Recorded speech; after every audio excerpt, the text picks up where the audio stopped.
All right, welcome to This Explainer. Today, we've got a genuinely fascinating breakdown lined up for you. We are going to impartially unpack and essentially decode the highly structured operational principles of the MKEO ecosystem. If you've ever stared at complex organizational blueprints and wondered, how all those moving parts actually fit together, well, you're in exactly the right place. We're sticking strictly to the source material today to figure out how this massive ecosystem is designed to operate, taking it all the way from its highest ideological goals right down to the nitty-gritty financial allocations. So let's dive right in. To really wrap our heads around this dense text, we've got to first look at its core engine.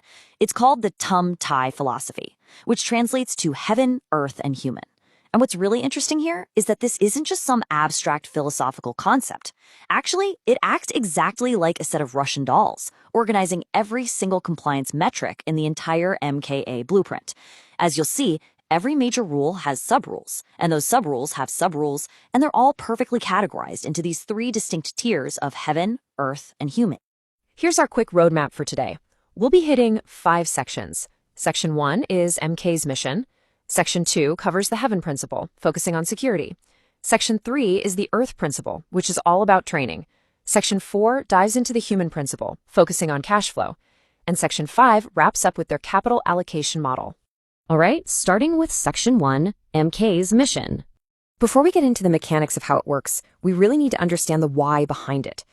According to the source documents, the entire MKA structure is framed around this one massive collective effort. The M-Leader mission is explicitly stated as joining forces for the great motherland. So the crucial takeaway here is that literally every technological tool, every financial strategy, and every compliance rule we're about to look at is ultimately tethered to this single unified purpose. Moving right along to Section 2, the heaven principle, which focuses strictly on security. In this framework, the heaven level serves as the absolute rock-solid baseline. And notice just how intense these negative constraints are. The blueprint explicitly lists what is forbidden to make sure everything stays tightly integrated. And brilliantly, it categorizes these no's using that Russian doll structure we just talked about. So the internal heaven sublayer dictates no violating national security, no group interests, and no fearing death. The earth sublayer, no tax law violations, no illicit acquisitions, and no infinite tricks. Finally, the human sublayer strictly forbids criminal violations, eliminating others, and boundless greed. It's basically a highly structured matrix of hard boundaries. Okay, Section 3, the earth principle, focusing on training. Under this pillar, the focus shifts entirely from security over to financial education. If you want to be a member of the international financial system within this ecosystem, there's a very specific prerequisite. You have to complete a mandatory training course, boldly titled The Code to Unlock Multi-Billion-Dollar Capital Flow. I mean, that's quite the title, right? This isn't just a casual weekend orientation. It's framed as the essential key to participating in their broader economic goals. And this perfectly illustrates the consistency of their operational design. Look at how that Russian doll structure pops right back up in the training schedule. The educational requirements actually escalate based on those 3 familiar subcategories. So the heaven tier requires a 1-day course, the earth tier requires a 3-day course, and the deepest tier, human, requires a comprehensive 5-day course. Literally everything remains mathematically categorized. Next up, Section 4, the human principle, which zeroes in on cash flow. This entire section centers on directing massive global cash flows. Just take a second to look at the sheer scale of this metric. The stated goal here is to bring cash flow back to the motherland from exactly 192 countries. The text actually calculates this as all 193 United Nations countries minus 1. It is an incredibly ambitious global operational target, essentially aiming to pull resources from nearly every recognized nation on Earth. So how exactly do they plan to execute this? Well, if we look at the internal heaven subrule for this cash flow section, we see a very strict operational sequence. The blueprint mandates that legal frameworks must precede financial capital. Or, as the document succinctly puts it, lawyers lead the way, financial tycoons follow. Basically, compliance is established first and capital moves second. Now, let's slow down just a bit here to carefully unpack the heavy jargon in the internal earth subrule, because this is where the digital strategy really lies.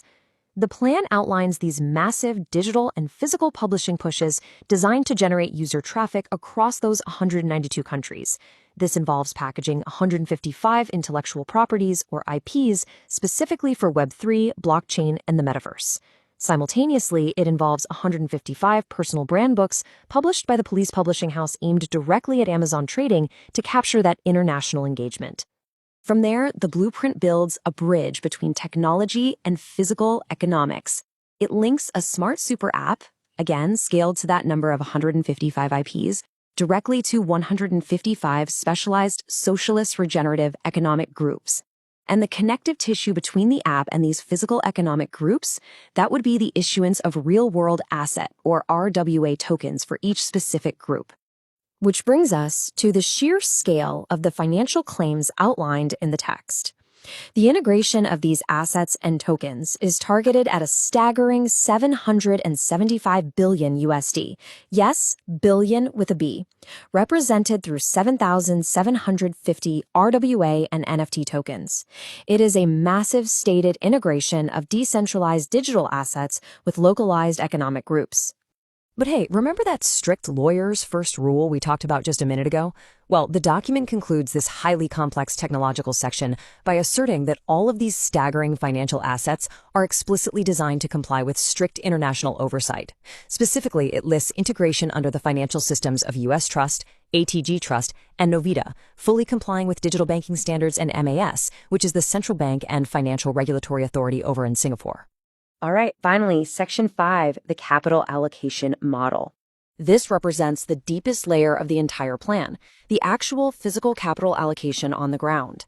We've talked a lot about global digital tokens, but this physical footprint relies on 155 socialist cooperatives divided across 5 strategic regions, with each cooperative covering a minimum of 5,000 hectares. But what's truly vital to take away here is the foundational, immutable rule written straight into the plan. They must absolutely never confiscate land from the people. The entire physical footprint is based entirely on sustainable cooperation rather than acquisition. And that cooperation culminates in what the source documents beautifully term the diamond ratio. Just look at this profit-sharing model. In a deliberate move to favor the community over the corporation, the sustainable benefit split is strictly locked in at 78% for the people and the community, leaving 22% for the corporation. It ensures the wealth generated by the ecosystem disproportionately benefits the local base. Which leaves us with a pretty massive question to ponder. We've just walked through an ecosystem that blends deeply traditional philosophies with Web3, multi-billion-dollar tokens, and strict international legal compliance, all driving back to localized community-first agriculture and industry. So how will traditional legacy economic models adapt when they are forced to compete with or even integrate into highly digitized, fiercely compliance-heavy frameworks like the one outlined here? It's a fascinating look at the future of structured economics. Thank you so much for joining me for this explainer, and I highly encourage you to keep questioning how these complex systems are built.